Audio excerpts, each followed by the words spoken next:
الحمدللہ رب العالمین والصلاة والسلام علی سید المرسلین اما بعد فاعوذ باللہ من الشیطان الرجیم بسم اللہ الرحمن الرحیم۔ آج ہم عقائد و مسائل کورس کی کلاس میں حاضر ہیں۔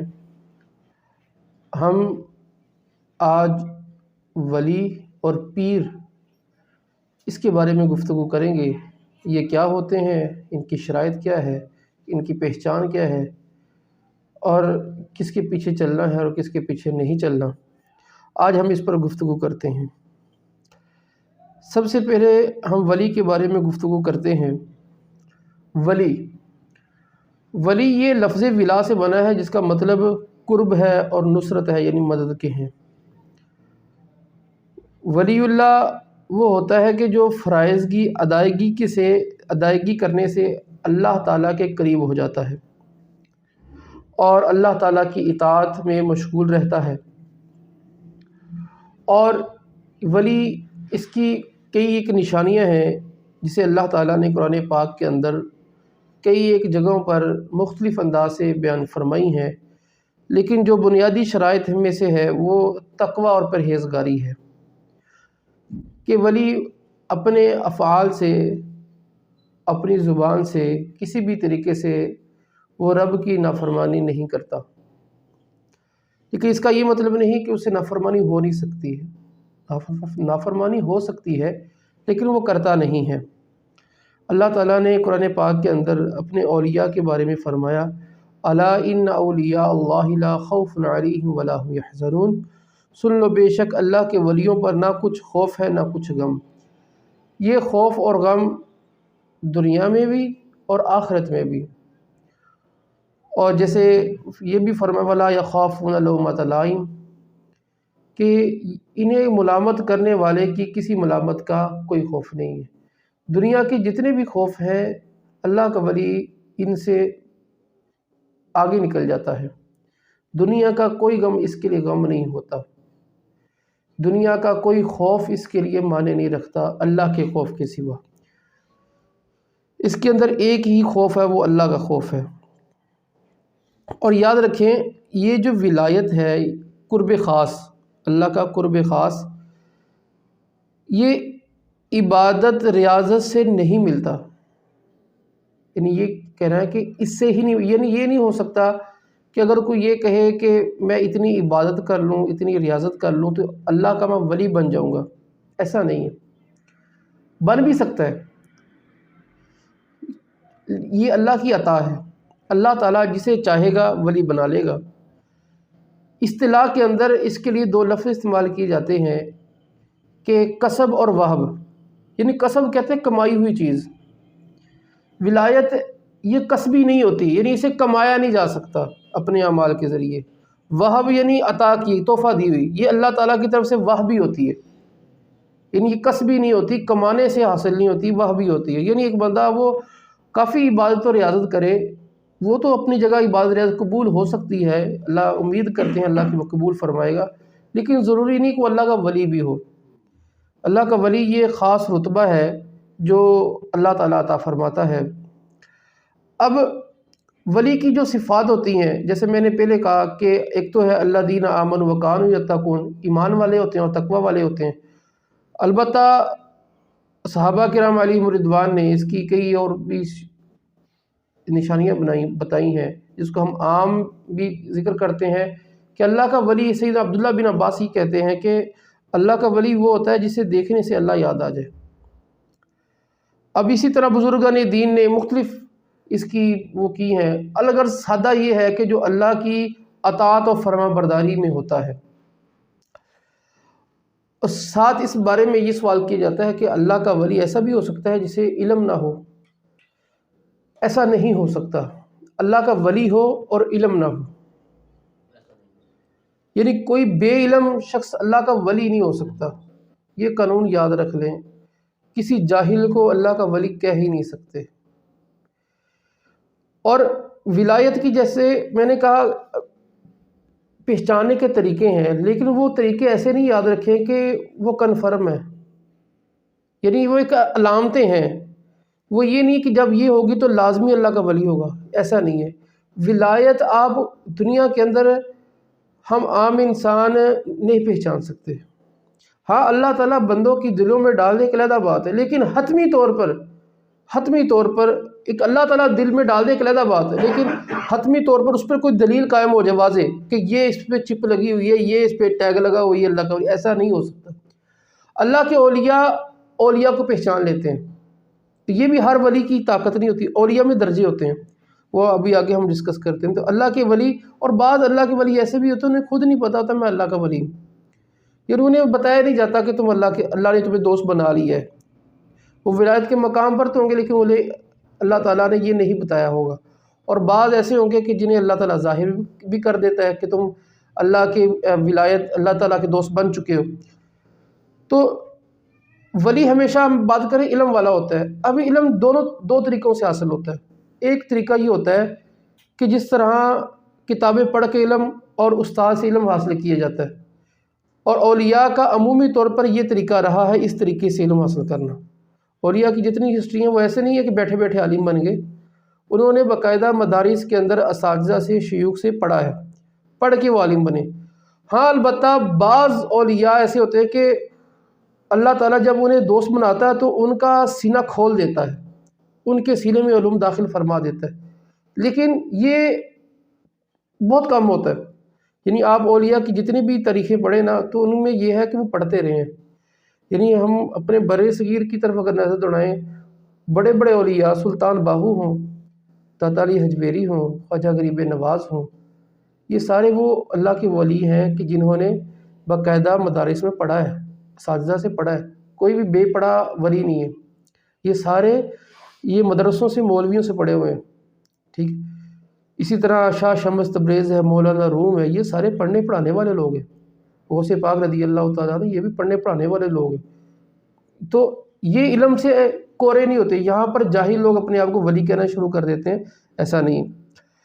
اچھا، اولیاء کی بہت سی قسمیں ہوتی ہیں، یہاں پر میں چند بڑی اقسام کے بارے میں وضاحت کروں گا، ان کے نام بھی اور یہ ولی کیا ہوتے ہیں۔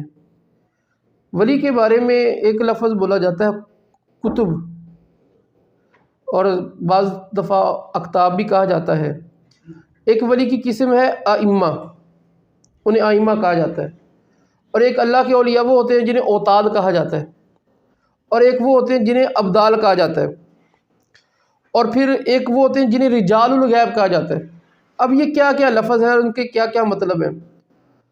اقطاب یہ کتب کی جمع ہے۔ کتب اس ولی کو کہتے ہیں جو خود یا کسی کے نائب کے طور پر حال اور مقام دونوں کا جامع ہو۔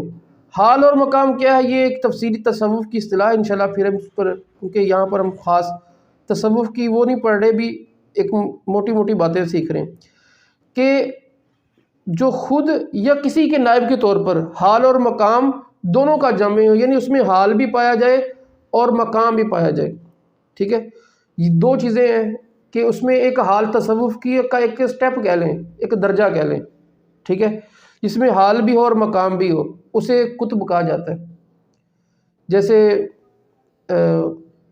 حضور خواجہ غریب نواز رحمۃ اللہ علیہ کے جو مرید تھے قطب الدین بختیار کاکی رحمۃ اللہ علیہ، تو انہیں کتب کہا جاتا ہے۔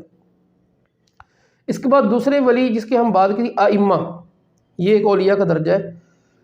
یہ وہ لوگ ہوتے ہیں کہ جو کتب کے انتقال کے بعد اس کے خلیفہ بنتے ہیں، اور یہ کتب کے وزیر کہلاتے ہیں، اور یہ ہر زمانے میں یہ دو ہوتے ہیں، یعنی جب کسی کتب کا انتقال ہو جاتا ہے تو جب تک کوئی دوسرا کتب وہاں پر نہیں ہوتا تو یہ ان کے پیچھے خلافت کا کام کرتے ہیں، خلیفہ بنتے ہیں، وزیر ہوتے ہیں۔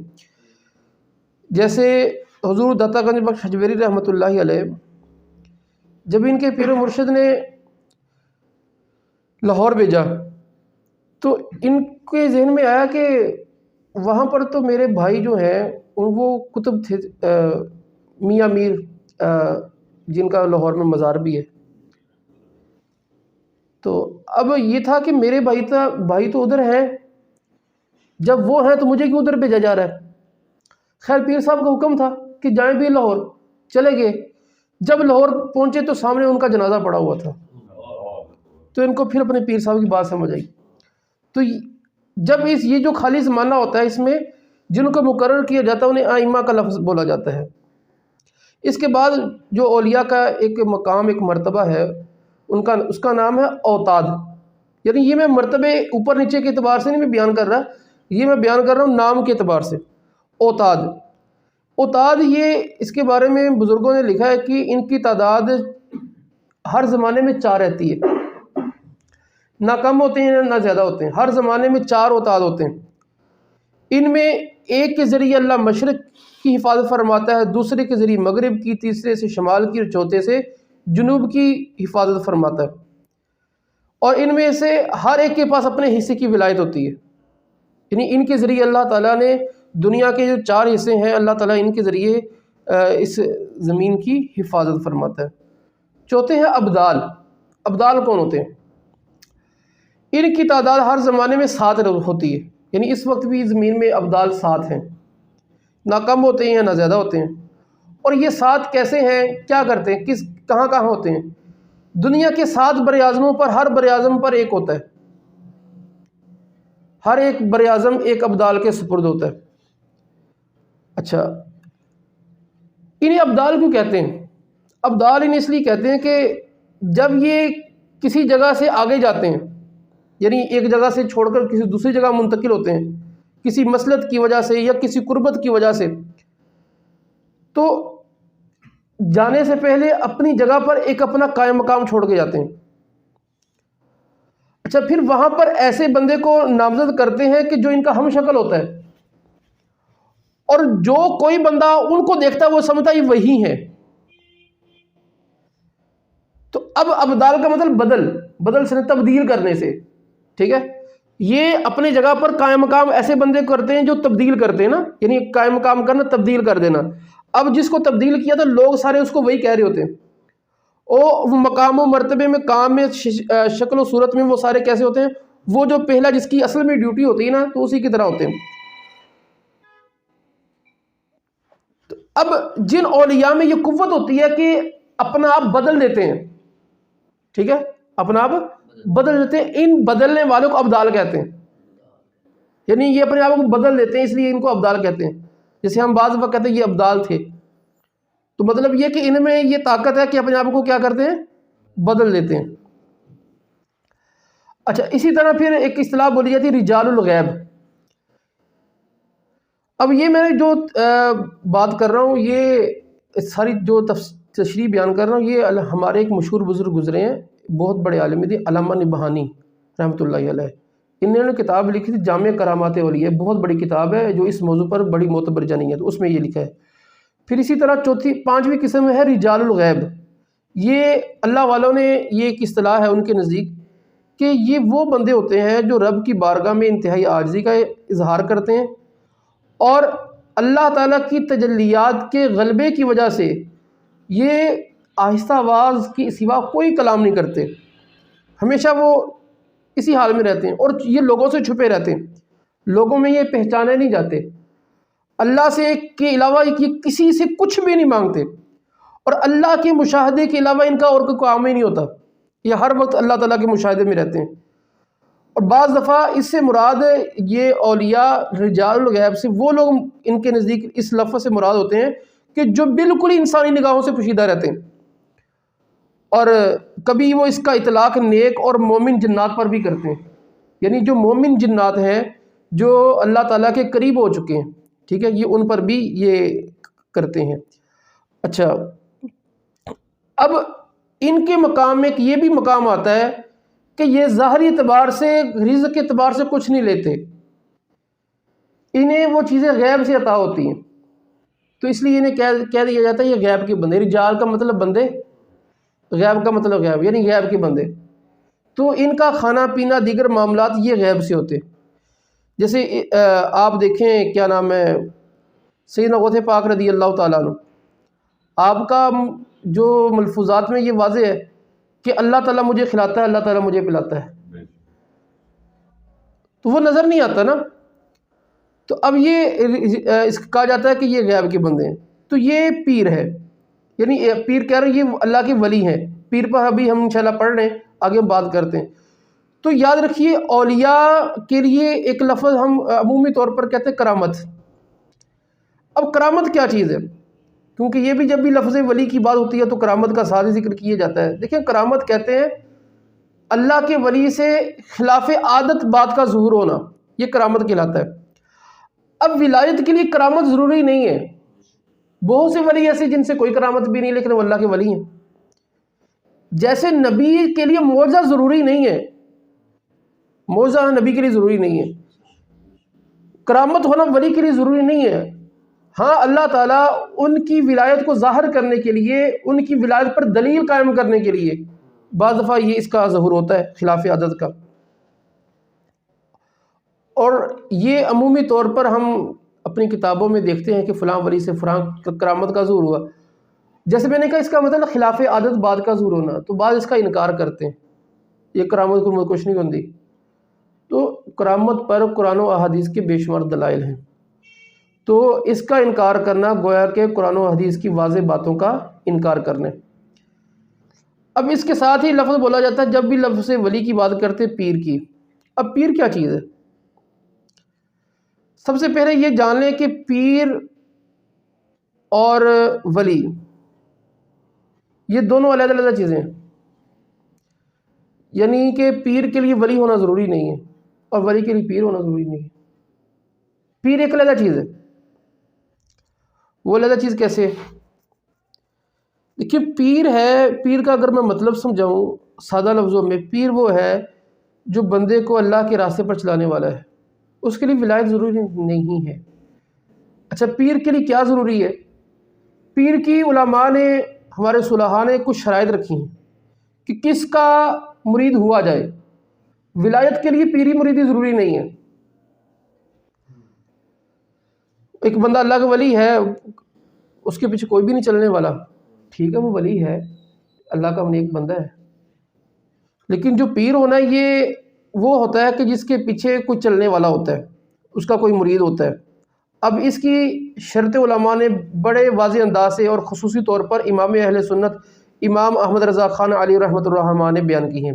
اب اس میں سب سے پہلے جب پیر کا مرید ہوتے ہیں تو اس کے لیے ہم کہتے ہیں بیعت کر لو جی۔ بیعت کا کیا مطلب؟ بیعت کا مطلب بک جانا، اور شریعت میں اور تصوف کی اصطلاح میں اس کی بہت سی صورتیں ہیں۔ ان میں ایک یہ ہوتی ہے کہ کسی پیر کامل کے ہاتھوں میں ہاتھ دے کر گزشتہ گناہوں سے توبہ کرنا اور آئندہ گناہوں سے بچتے ہوئے نیک اعمال کا ارادہ کرنا، اور نیک راستے پر چلنے کے لیے اس پیر کی ہدایات پر عمل کرنا، تاکہ وہ پیر ہمیں نیک راستے پر چلاتے ہوئے رسول اللہ تک پہنچا دے۔ یہ ہے پیر۔ پیر کا کام یہ ہے کہ اپنے مرید کو شریعت کے راستے پر ڈال دینا، اسے بھٹکنے نہ دینا، اگر بھٹک جائے تو اسے راہ راست پر لانا، یہ ہوتا ہے پیر۔ پیر یہ اللہ تعالیٰ کی معرفت کا سمجھ لیں ایک ذریعہ ہے، ایک ٹول ہے، آپ جس کو کہتے ہیں یہ ٹول ہے، ایک ذریعہ ہے۔ یہ ہمیں رسول اللہ تک پہنچانے والے ہیں اور رسول اللہ ہمیں رب تک پہنچانے والے ہیں، ٹھیک۔ جو پیر رسول اللہ تک نہیں پہنچانے والے وہ پیر نہیں ہوتا، یاد رکھیں۔ پیر کا کام یہ ہے کہ وہ آقا علیہ الصلوۃ والسلام کی ذات تک پہنچا دے، اور وہ کام نہ کرنے دے، اس کی تلقین کرے نہ کرنے کی، کہ جسے میرا رب پسند نہیں کرتا، جسے رسول اللہ پسند نہیں کرتے۔ اب بیعت کا ثبوت قرآن و احادیث میں واضح انداز میں ہے کہ بعض لوگ کہتے ہیں کہ کام شروع کیتا بیعت دا، پیری مریدی دا۔ اب دیکھیں قرآن پاک کے اندر ہے کہ اللہ نے فرمایا یوم ندعو کل اناس بامامہم، کہ جس دن ہم ہر جماعت کو اس کے امام کے ساتھ بلائیں گے۔ یعنی ایسا نہیں ہے کہ کوئی بھی کسی کے بغیر آئے گا، اللہ تعالیٰ ہر بندے کو اس کے پیشوا کے ساتھ بلائے گا۔ اس کا پیشوا کوئی بھی ہو سکتا ہے، انسان کا پیشوا یاد رکھیں کوئی نہ کوئی ضرور ہوتا ہے، ہر حال میں کوئی نہ کوئی ہوتا ہے۔ اب پیشوا وہ اچھا بھی ہو سکتا ہے، وہ برا بھی ہو سکتا ہے، ٹھیک ہے۔ وہ دنیا میں جس کو پیشوا بنائیں گے وہ اس کے پیچھے چل کر جائے گا۔ اب اسی طرح اب دیکھیں بیعت کرنا، آقا علیہ الصلوۃ والسلام اپنے صحابہ سے بیعت لیتے رہے۔ اب قرآن پاک میں یہ باتیں کتنے واضح انداز سے، ان الذین یبایعونک انما یبایعون اللہ ید اللہ فوق ایدیہم، فرمایا کہ جو تمہاری بیعت کرتے ہیں وہ تو اللہ ہی سے بیعت کرتے ہیں۔ جو تمہاری بیعت کرتے ہیں وہ اللہ ہی سے بیعت کرتے ہیں، آقا علیہ الصلوۃ والسلام سے جنہوں نے بیعت کی، اور ان کے ہاتھوں پر اللہ کا ہاتھ ہے۔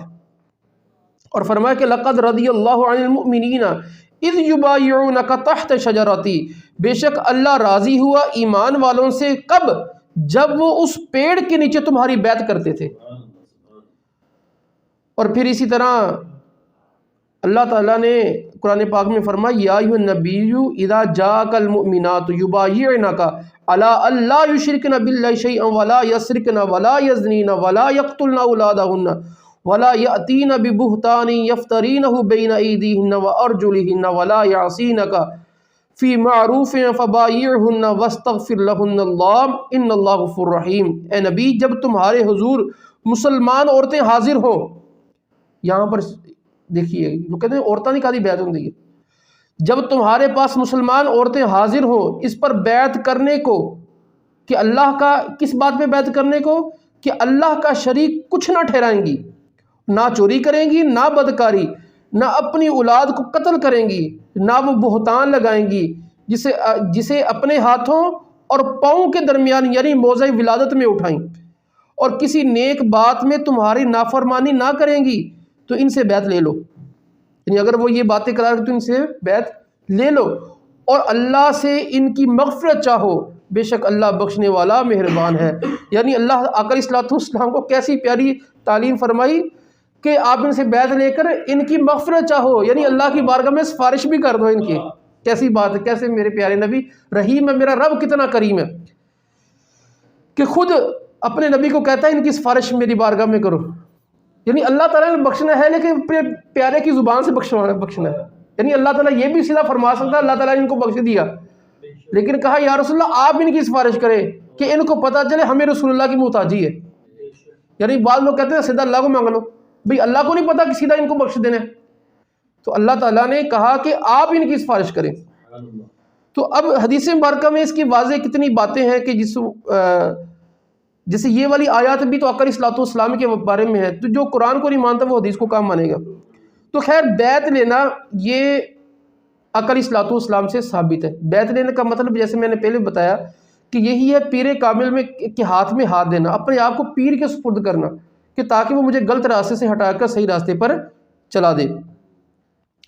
اب جو مرید ہونا ہے یہ ضروری ہے کہ نہیں ضروری، فرض ہے یا واجب ہے؟ دیکھیں مرید ہونا یہ فرض یا واجب نہیں ہے، لیکن آپ یوں سمجھ لیں کہ یہ ضرورت ہے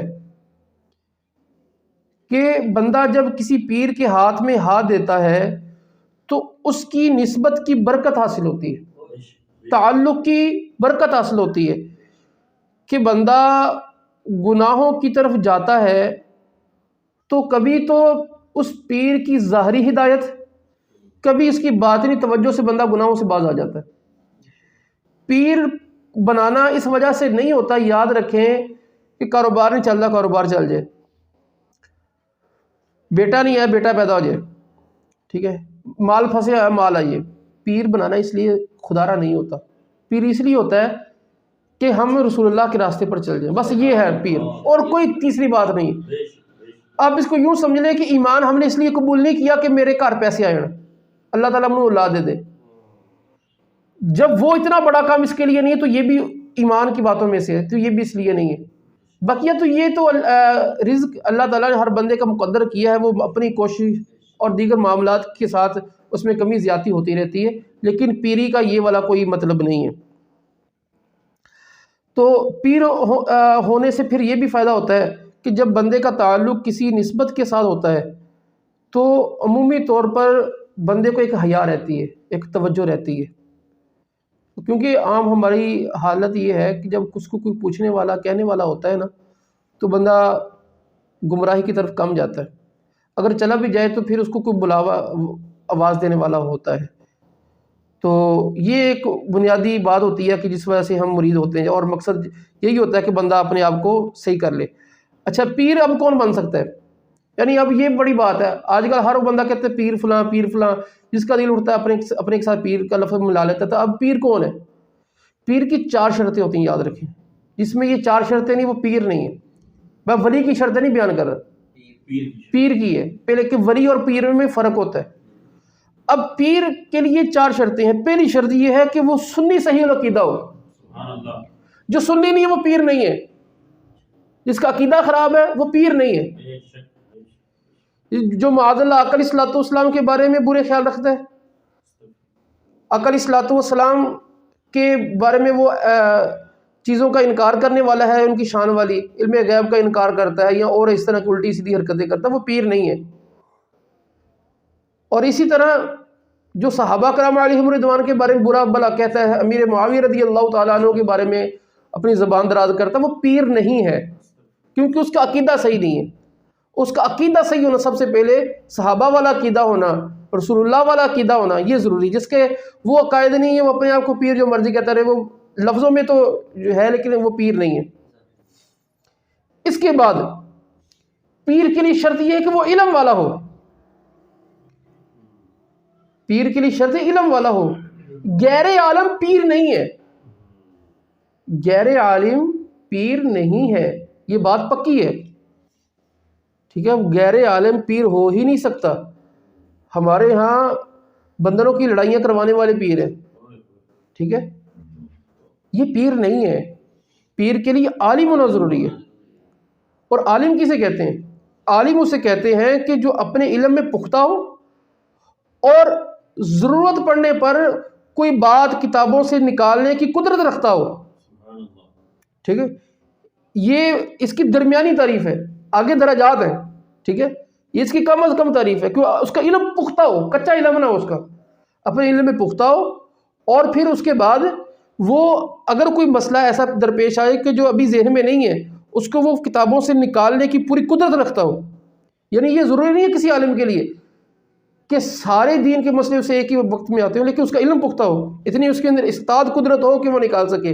یا ہمارے پیر اپنے آپ کو عالم کہہ رہے ہوتے ہیں, اور بہت سے ایسے جو درس نظامی تو کر لیتے وہ بھی عالم نہیں ہوتے. یعنی ہر درس نظامی کرنے والا عالم نہیں ہوتا, یاد رکھیں. یہ میں آپ کہنے کے پتہ نہیں کون سی بات کر دی, ایسے ہی ہے. جیسے یہ تعریف کہ اپنے علم میں پختہ ہو. ایک بندے کے پاس ڈگری آ گئی ہے, اب مجھے بتائیں ایک بندے کے پاس انجینئر کی ڈگری ہو, اسے وہ کام ہی نہ کرنا آئے. ڈگری تو ہے, انجینئر تھوڑی بھائی. وہ انجینئر تو تبھی انجینئر جب اس کا اپنا ہنر بھی آتا ہوگا. جب آتا نہیں تو صرف سرد سے تھوڑی ہوگا, کوئی اس کو رکھے گا. ڈاکٹر ہے, MBBS کی ڈگری بڑے لیے پھرتے ہیں, ان کو آپریشن کرنا آتا ہے, یا جس کام میں کی وہ والے جس ڈگری لی وہ والے کام آتے نہیں آتے, تو ہم کیسے انہیں ڈاکٹر مان لیں؟ تو اسی طرح یہی ہے کہ اگر وہ اپنے علم میں پختہ نہیں ہے, ٹھیک ہے, ان میں یہ ملکہ نہیں ہے, ڈگری لینے سے نہیں بنے گا. ٹھیک ہے, تو بعض ڈگریاں بھی لے لیتے کہ دیکھیں صرف فلانے مدرسے پڑھے ہوئے ہیں, تو صرف پڑھنے سے نہیں ہوگا, وہ اس کا علم بھی پختہ ہو, اس میں وہ جانچ.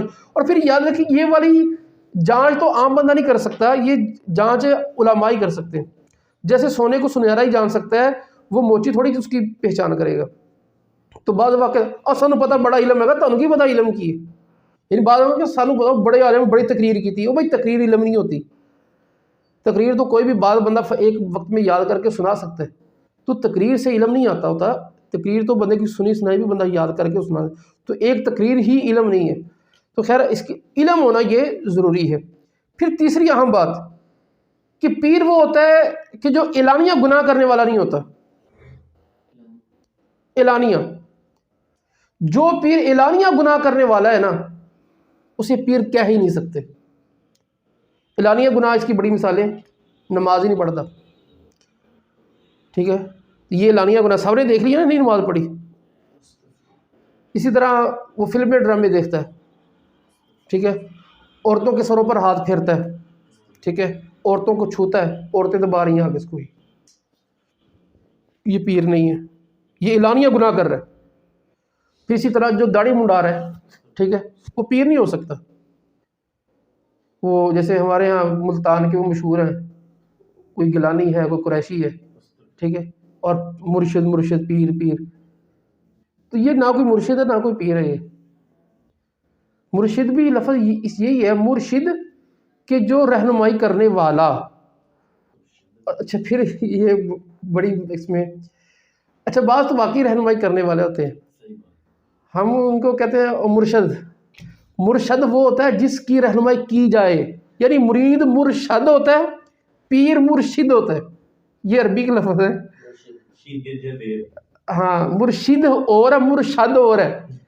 ہمارے ہاں پیر صاحب کے مرشد ہے، مرشد صاحب، مرشد صاحب، یعنی الٹا ہو گیا. پیر صاحب کی تھوڑی رہنمائی کی ہے، یعنی پیر صاحب کو مرید بنا رہے ہوتے ہیں. خیر یہ جہالت ہے، لیکن ایک نیل لفظ صحیح استعمال کرنا چاہیے.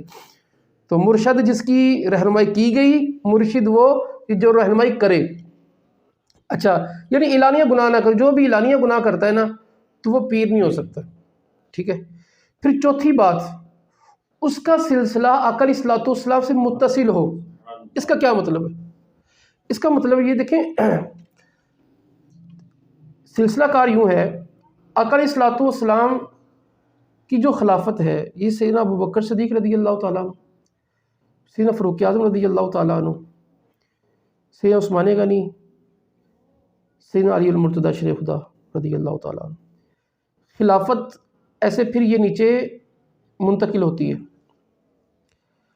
سیدنا علی اور امام حسن رضی اللہ تعالیٰ عنہ تک وہ خلافت دونوں اعتبار سے تھی، یعنی ظاہر بھی تھی، یعنی حکومت کے اعتبار سے بھی، اور باطنی بھی تھی، جس کو ہم باطنی کہہ دیتے ہیں.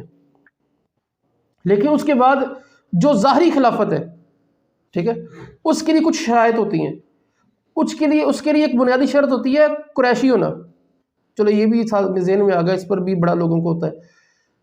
قریشی ہونا شرعی خلافت کے لیے.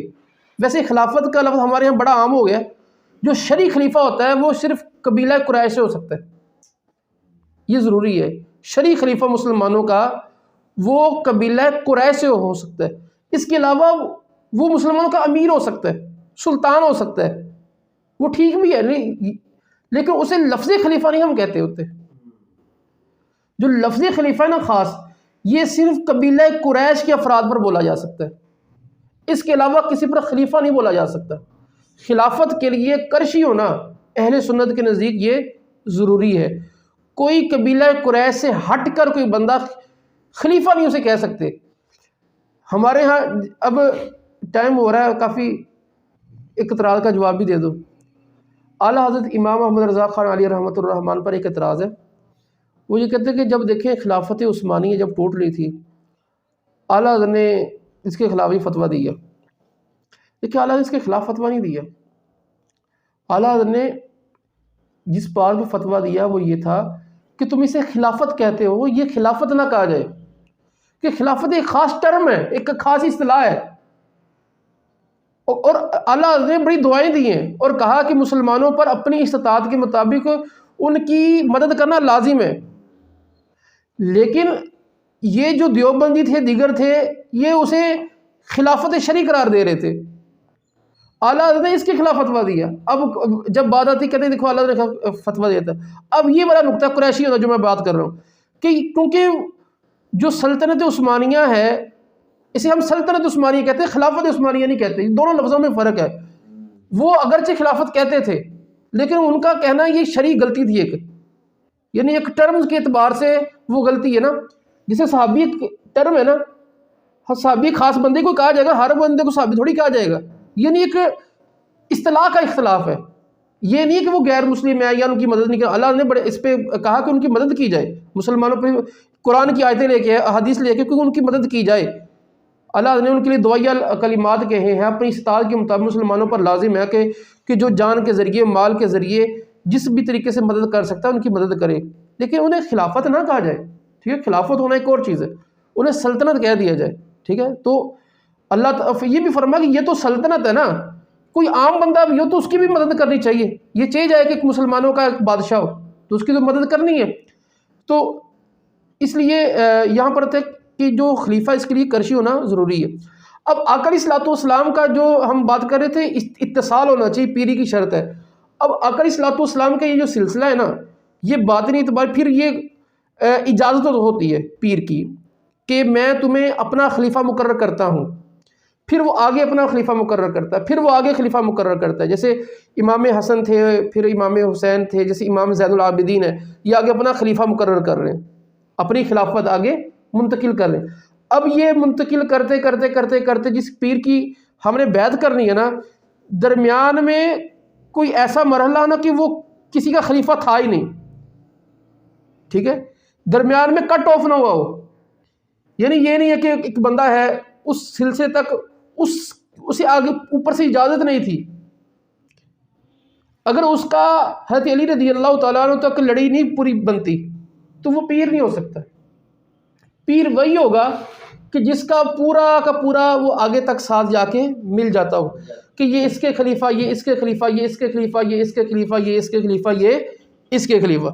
تو یہ ایک پیری میں شرط ہوتی ہے کہ جو ایسا نہیں ہوتا کہ نہیں، اسی طریقے سے ہی گویا کہ پیر جو ہے ایسے اوپر تک آقا علیہ الصلوۃ والسلام تک پہنچانے والا ہے۔ تو یہ اتصال ہونا، اتصال میں سمجھ آ گیا ہوگا کہ یہ اتصال ہونا، جڑا ہوا ہونا، یہ پیری کی شرط میں سے ہے، جس کا سلسلہ حضرت علی رضی اللہ تعالیٰ عنہ تک نہیں پہنچتا، نسب کا نہیں، خلافت کا، جس کا نہیں پہنچتا تو وہ اپنے آپ کو پیر نہیں کہہ سکتا، وہ پیر نہیں۔ تو 4 شرطیں دوبارہ یاد کر لیں۔ پہلے یہ کہ وہ سنی صحیح العقیدہ ہو، دوسرا یہ کہ وہ عالم ہو، تیسرا یہ ہے کہ وہ اعلانیہ گناہ کرنے والا نہ ہو، اور چوتھا یہ ہے کہ اس کا سلسلہ آقا علیہ الصلوۃ والسلام سے متصل ہو۔ تو یہ 4 شرطیں ہونا یہ ضروری ہے۔ تو اللہ تعالی ہمیں ہدایت عطا فرمائے، اللہ تعالی ہمیں مرشد کامل کی صحبت عطا فرمائے، آمین بجاہ نبی الامین صلی اللہ تعالی علیہ وآلہ وسلم۔